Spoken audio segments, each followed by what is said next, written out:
ಶಾಸಕರ ಬೆಂಬಲಿತ ಕೆ ಗೋಪಾಲ್ ಕಾದಲವೇಣಿ ಗ್ರಾಮ ಪಂಚಾಯಿತಿ ಉಪಾಧ್ಯಕ್ಷರಾಗಿ ಅವಿರೋಧವಾಗಿ ಆಯ್ಕೆ. ಗೌರಿಬಿದನೂರು ಕಸಬಾ ಹೋಬಳಿ ಕಾದಲವೇಣಿ ಗ್ರಾಮ ಪಂಚಾಯಿತಿಯ ಉಪಾಧ್ಯಕ್ಷರಾಗಿ ಗೋಪಾಲ್ ಕೆ ಅವಿರೋಧವಾಗಿ ಆಯ್ಕೆಯಾಗಿದ್ದಾರೆ.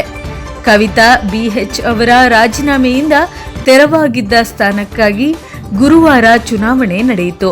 ಒಟ್ಟು 14 ಸದಸ್ಯ ಬಲ ಹೊಂದಿರುವ ಪಂಚಾಯಿತಿಯಲ್ಲಿ ಗೋಪಾಲ್ ಕೆ ಅವರೊಬ್ಬರೇ ನಾಮಪತ್ರವನ್ನ ಸಲ್ಲಿಸಿದ್ದರಿಂದ ಅವಿರೋಧವಾಗಿ ಆಯ್ಕೆಯಾದರು.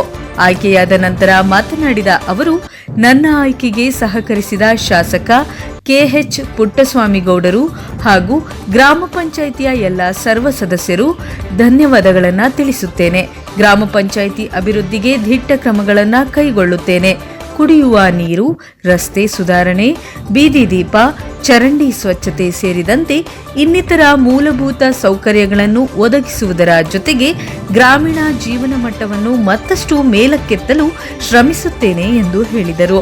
ಇನ್ನು ಇದೇ ವೇಳೆ ಗ್ರಾಮ ಪಂಚಾಯಿತಿ ಅಧ್ಯಕ್ಷೆ ಗಂಗರತ್ನಮ್ಮ, ಸದಸ್ಯರಾದ ವೇಣುಗೋಪಾಲ್, ಪುಷ್ಪ ಅಶೋಕ್, ಅಭಿಲಾಷ, ಅಶ್ವಥ್ ನಾರಾಯಣ, ಗಂಗಮ್ಮ, ಗಂಗಾಧರಪ್ಪ ಸಿ ಮತ್ತು ಕೆಎಚ್ಪಿ ಮುಖಂಡರಾದ ಬಾಲಕೃಷ್ಣ, ಬ್ರಹ್ಮರತ್ನಯ್ಯ ಮತ್ತು ಚಂದ್ರವ್ ಹಾಗೂ ಡಿಜಿ ಬಾಲಕೃಷ್ಣ ಮತ್ತು ಅಶ್ವಥ್ ನಾರಾಯಣ ಸೇರಿದಂತೆ ಇನ್ನಿತರರು ಉಪಸ್ಥಿತರಿದ್ದರು.